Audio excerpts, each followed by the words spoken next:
Este plan descansa en la carta apócrifa de Fernando VII. La obra de don Agustín de Iturbide fue considerada para el 80% de los indios y demás analfabetos. La mayor parte de los oficiales europeos, copados por la masonería, del ejército español se adhirieron y juraron el plan de Iguala. La bandera tricolor.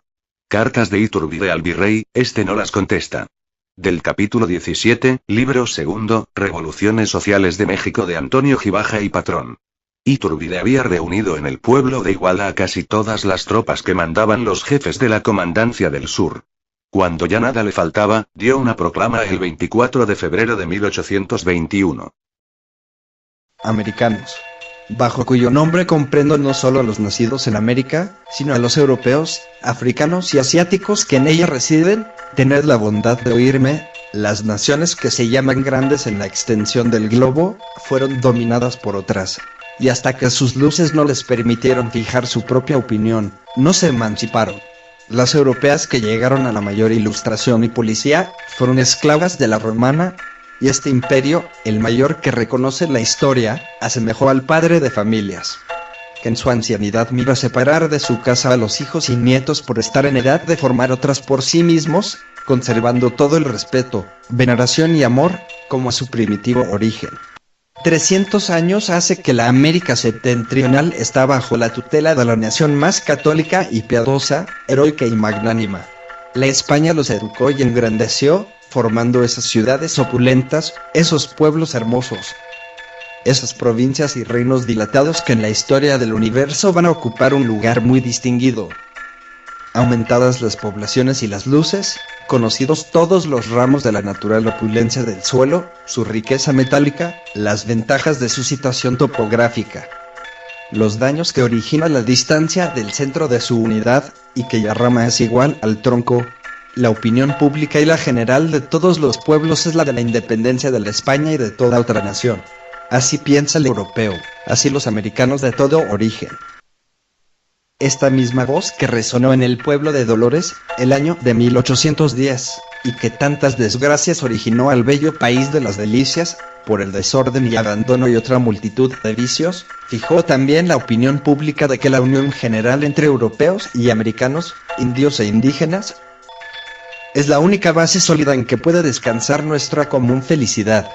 Y quien pondrá en duda de que después de la experiencia horrorosa de tantos desastres, no haya uno siquiera que deje de prestarse a la unión para conseguir tanto bien?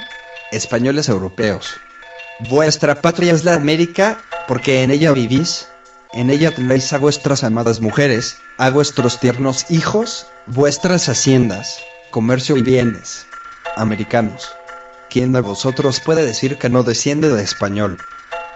Ved la cadena dulcísima que nos une, añadid los otros lazos de la amistad, la dependencia de intereses, educación e idioma y la conformidad de sentimientos, y veréis que son tan estrechos, que la felicidad común del reino es necesario la hagan todos reunidos en una sola opinión y en una sola voz. Es llegado el momento en que manifestéis la uniformidad de sentimientos y que nuestra unión sea la mano poderosa que emancipe a la América sin necesidad de auxilios extraños.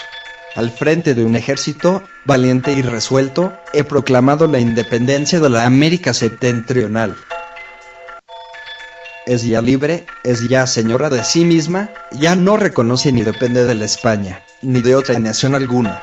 Saludadla a todos como independiente, y sean nuestros corazones bizarros los que sostengan esta dulce voz, unidos con las tropas que han resuelto morir antes que separarse de tan heroica empresa. ¿No le anima otro deseo al ejército, que el conservar pura la santa religión que profesamos, y hacer la felicidad general? Oíd, escuchad las bases sólidas en que se funda su resolución.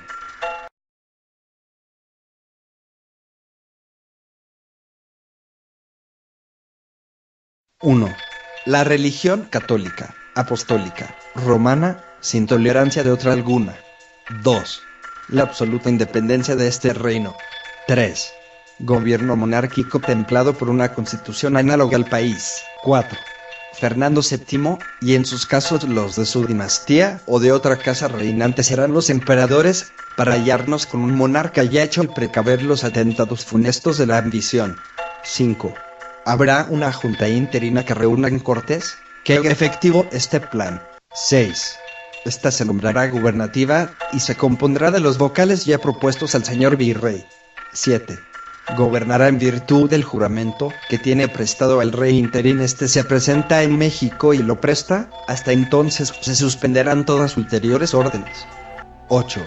Si Fernando no se resolviese a venir a México, la Junta o la Regencia mandará a nombre de la nación mientras se resuelve la testa que debe coronarse. 9. Será sostenido este gobierno por el ejército de las tres garantías. 10. Las Cortes resolverán si ha de continuar esta junta o sustituirse por una regencia mientras llega el emperador. 11. Trabajarán, luego que se unan, la Constitución del Imperio Mexicano. 12. Todos los habitantes de él, sin otra distinción que su mérito y virtudes, son ciudadanos idóneos para optar cualquier empleo. 13. Sus personas y propiedades serán protegidas. 14. El clero secular y regular conservado en todos sus fueros y propiedades. 15. Todos los ramos del Estado y empleos públicos subsistirán como en el día, y solo serán removidos los que se opongan a este plan, y sustituidos por los que más se distingan en su adhesión, virtud y mérito. 16.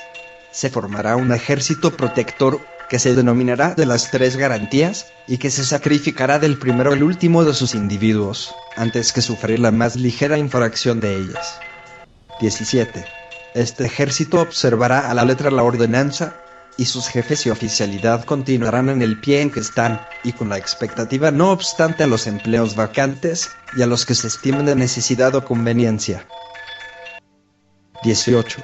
Las tropas de que se componga, se considerarán de línea, y lo mismo las que abracen luego este plan, las que lo difieran y los paisanos que quieran alistarse, se mirarán como milicia nacional, y el arreglo y forma lo dictarán las Cortes. 19. Los empleos se darán de informes, y a nombre de la nación provisionalmente. 20. Interín se reúnen las Cortes, se procederá en los delitos con total arreglo a la Constitución española. 21. En el de conspiración contra la independencia, se procederá a prisión, sin pasar a otra cosa hasta que las Cortes dicten la pena correspondiente al mayor de los delitos después de lesa majestad divina. 22.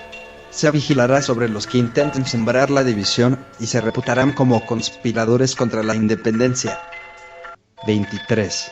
Como las Cortes que se han de formar son constituyentes, deben ser elegidos los diputados bajo este concepto.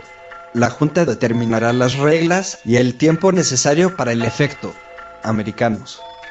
He aquí el establecimiento y la creación de un nuevo imperio, he aquí lo que ha jurado el ejército de las tres garantías, cuya voz lleva el que tiene el honor de dirigirosla.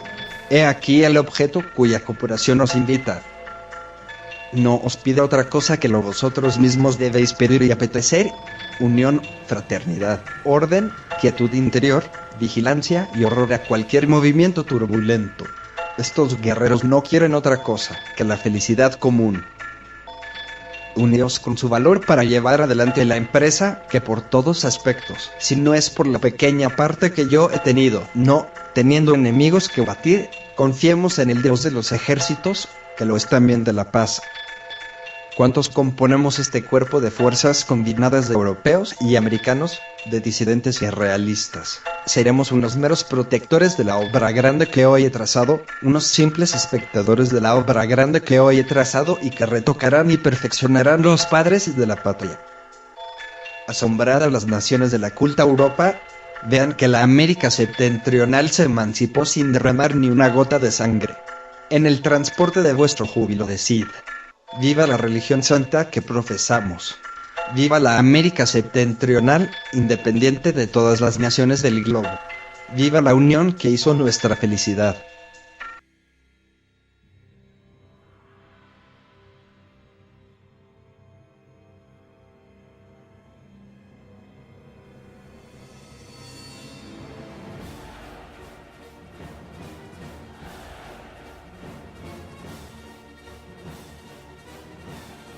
A causa de no haber sido firmado por el rey de España, Fernando VII, el nombramiento de don Juan O'Donoghue para virrey de la Nueva España, de la misma forma que se acostumbraba desde el inicio del virreinato en el siglo XVI. Sino solamente por las cortes masónicas establecidas en Cádiz. El llamado último virrey de Nueva España, carecía de la legalidad absoluta para firmar la independencia del Imperio mexicano. Pero el Supremo Consejo de la Masonería establecido en Charleston, Estados Unidos, maquinó para que las Cortes de Cádiz nombraran al general O'Donoghue, para venir a la Nueva España con la consigna de hacer su independencia. O'Donoghue era traidor a España, por haber servido como ministro de guerra a José I, hermano de Napoleón. Para efectuar esto, estorbaba el virrey Juan Ruiz de Apodaca adicto al rey. Ya se había hecho circular una carta apócrifa del rey a Ruiz de Apodaca para que éste viera la forma de independizar el reino, pero Apodaca se sostenía en su fidelidad a España. Por tanto, un grupo de oficiales masones españoles armados, con el pretexto engañoso de debilidad de Apodaca para gobernar, se presentaron en Palacio el 5 de julio de 1821, y depusieron al virrey. Para sustituirlo se eligió al mariscal de campo Francisco Novella. Juan Ruiz de Apodaca, conde del Venadito, firmó una renuncia apresurada para que se le diera, a él y su familia, la salida forzosa de Veracruz y embarcarse para España. Ya desde el 30 de mayo O'Donoghue se había embarcado en Cádiz rumbo a Cuba con el nombramiento de jefe político y capitán general de Nueva España, pero sin el título de virrey firmado por Fernando VII. Por su parte, Juan O'Donoghue arribó al castillo de San Juan de Ulúa, el 30 de julio de 1821 y el 3 de agosto en una proclama al pueblo de Veracruz dijo: «Hay que esperar la resolución de las Cortes de Cádiz que van a conceder la representación soberana que desean tener los mexicanos. Muy poco tiempo hay que esperar para que los deseos de la Nueva España queden satisfechos sin obstáculos, sin ruinas. Ya sus representantes, masones, trazan en unión con sus hermanos, masones, europeos, el plan que debe llevar este reino al alto grado de dignidad de que es susceptible». Ajibaja y Patrón, libro segundo, capítulo 19. Juan O'Donoghue venía comisionado por las Cortes de Cádiz a dar la independencia de México, lo cual era cosa decidida por la masonería de Estados Unidos. Por eso no traía fuerzas militares, todo estaba ya aprobado por el mundo masónico. Inglaterra, Francia y los Estados Unidos, de acuerdo con sus hermanos masones colocados en puestos clave de la Nueva España. Fernando VII, con bastante desatino político, se empeñó en no reconocer la independencia de ninguna de las nacientes naciones de América, lo que provocó mayor animadversión en las nuevas repúblicas rebeldes, y propició que una tras otra cayeran con facilidad en la órbita de los Estados Unidos. Precisamente eso, era lo que los gobiernos yanquis habían ambicionado, desde que se fraguó la doctrina del destino imperial manifiesto de los Estados Unidos de América, concretada por Benjamin Franklin desde 1776, y aplicada con firmeza por el presidente James Monroe en 1823 sobre los derechos e intereses de los Estados Unidos contra las intenciones de la Santa Alianza, Austria, Prusia y Rusia, de ayudar a España a reconquistar su antiguo imperio y así, contrarrestar la influencia liberal de Inglaterra y los Estados Unidos en el continente americano.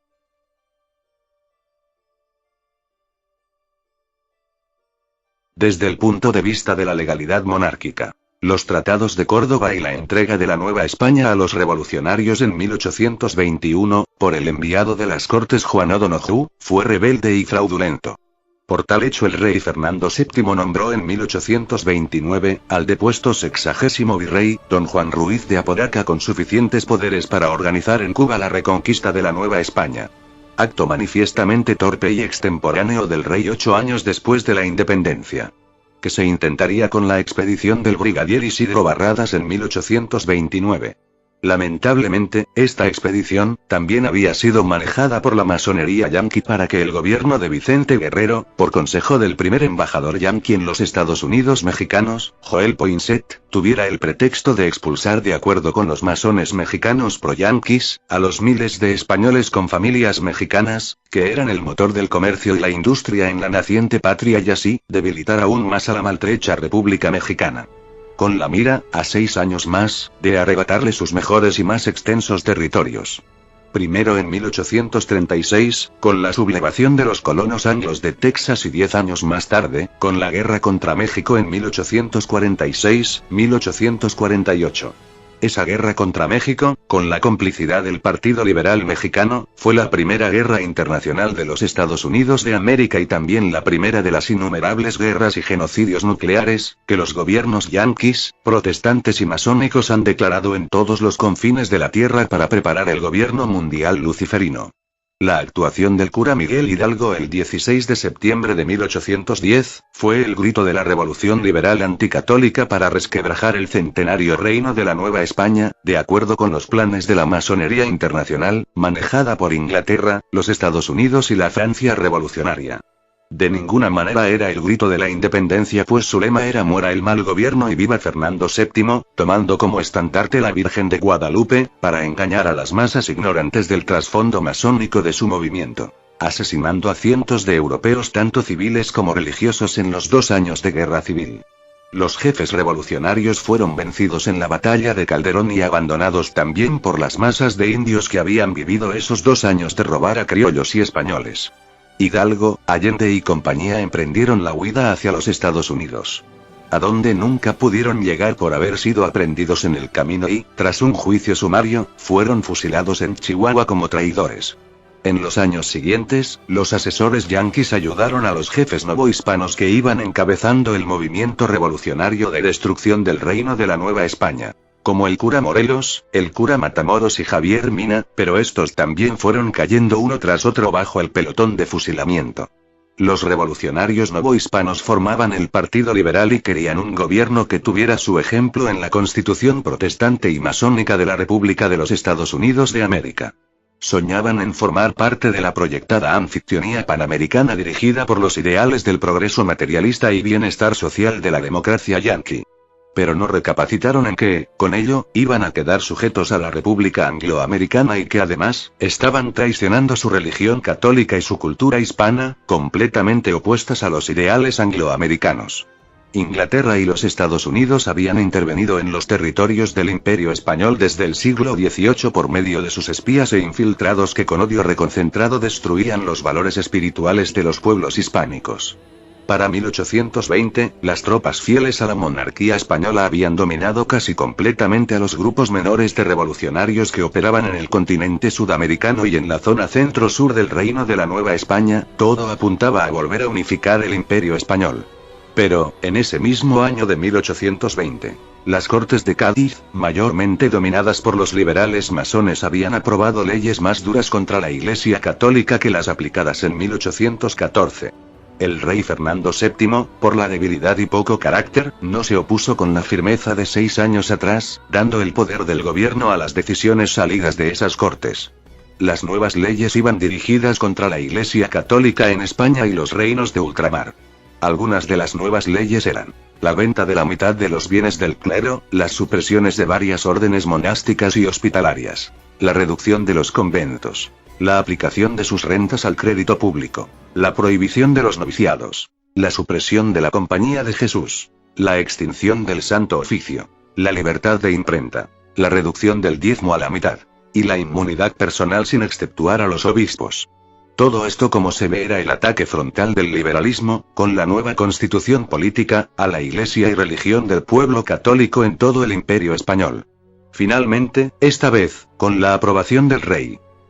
Entonces se comenzó a obligar que todas las autoridades juraran la nueva constitución liberal masónica. En la península española comenzó a provocarse la división entre la jerarquía eclesiástica y las autoridades civiles. Los eternos enemigos de la hispanidad habían dado un golpe maestro mediante las Cortes de Cádiz, y ya se veía venir una guerra civil. El propio sumo pontífice Pío VII escribió una dura carta, el 15 de septiembre de 1820 al rey, instándolo a rectificar y protestaba contra las reformas clericales de esas cortes, lamentando que España, antes consuelo de los papas, ahora sería manantial de inquietud. El Papa declaraba con sus cartas que el nuevo régimen constitucional era enemigo de la Iglesia y que pretendía destruirla. Los obispos novohispanos, preocupados por las medidas anticatólicas de las nuevas cortes, dejaron de oponerse a la emancipación de las provincias de ultramar y comenzaron a ver con buenos ojos la idea de independizar la Nueva España para no acatar las leyes liberales, que ahora, con el aval de Fernando VII, no tardarían en imponerse en todo el reino y serían la ruina de la religión, lo que así sucedió. Entonces es cuando don Agustín de Iturbide va a salir a la palestra como el ejecutor del plan salvador de la religión del pueblo y de su jerarquía, con el plan de las 3 garantías que creará el Imperio Mexicano Católico. Iturbide, militar retirado, pero joven y animoso, en pocos meses atrajo a los grupos revolucionarios que operaban en la Nueva España y por medio una activa correspondencia con todos los obispos y se los fue ganando uno a uno, para la causa de la independencia, y así evitar la ruina de la religión católica. El 27 de septiembre de 1821 entró en la Ciudad de México, capital del reino, la avanzada del enorme ejército trigarante con sus banderas tricolores, en cada faja una estrella de 8 puntas que representaban la religión católica, la independencia y la unión de todos sus habitantes. Iturbide coronaba su carrera de triunfos el 27 de septiembre bajo una aureola de entusiasmo. El arzobispo metropolitano don Pedro José de Fonte, vestido de pontifical y con palio para celebrar Te Deum por la consumación de la independencia, recibió a don Agustín en la puerta mayor de la catedral. Como hemos visto al principio de esta disertación, el plan original era independizar a la Nueva España, crear el Imperio Católico y fundar una nación fuerte donde la jerarquía religiosa y el pueblo pudieran practicar su religión sin el acoso del liberalismo protestante y masónico que ya imperaba en Europa y en los Estados Unidos en 1820. Quizás esa fue la razón principal de la unificación tan rápida y pacífica de la Nueva España, que en menos de un año apoyó a la independencia y a su jefe militar don Agustín Iturbide. Pero el Partido Liberal Internacional Masónico aprovechó el trabajo de los patriotas novohispanos que aglutinaron voluntades para crear el mayor ejército que hubo en esta nación, unos 50.000 efectivos, y que bien organizado hubiera sido la base de la grandeza del imperio. Los liberales se infiltraron en el movimiento final de la independencia para tomar las riendas a su debido tiempo. Por medio de las logias dominaron en el Congreso de los Diputados, se adjudicaron los puestos clave e hicieron todo para estorbar el gobierno del emperador. Finalmente a los 10 meses de gestión lo derrocaron, lo expulsaron del país, y luego con engaños lo trajeron para asesinarlo el 19 de julio de 1824. Sus restos se llevaron a la Catedral Metropolitana de la Ciudad de México en agosto de 1838, desde entonces permanecen en una urna dorada, que puede verse en la capilla dedicada al primer santo mexicano, San Felipe de Jesús. La historia nos enseña, a los mexicanos del siglo XXI, que siendo la mayor parte católicos por nacimiento y bautismo, lo primero que debemos defender es a Jesucristo y su doctrina.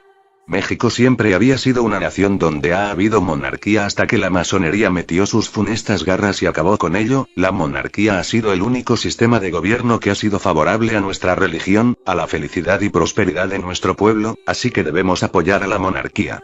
A la república corrupta y masónica debemos resistirle. El mayor ejemplo de esto último ha sido la Guerra Cristera entre 1926 y 1929, que dio tantos mártires por nuestra fe. Muera la masonería, mueran las repúblicas masónicas y corruptas. Muera la república coronada peninsular. Viva el imperio español, viva la religión católica verdadera.